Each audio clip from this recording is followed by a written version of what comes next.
ADAS systems are kind of a safety item. You have emergency stop, braking, front radars, lane change. I want to feel that when I release a car to a customer or say it's done to the best of my ability, that they're getting in a safe and ready to drive vehicle.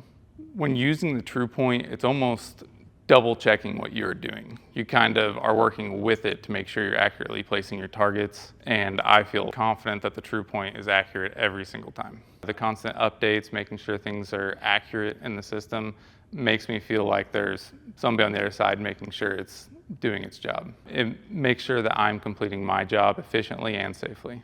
Lives are at stake if a calibration is not completed accurately. I mean, even emergency braking, if a radar detected something in front of it that wasn't really there, or possibly angled the wrong direction, it could slam on the brakes and the car behind them could rear end them. They may not look behind them if their blind spots are not aimed in the right direction or even functioning. So I would be concerned about the not completing a calibration when it left the shop.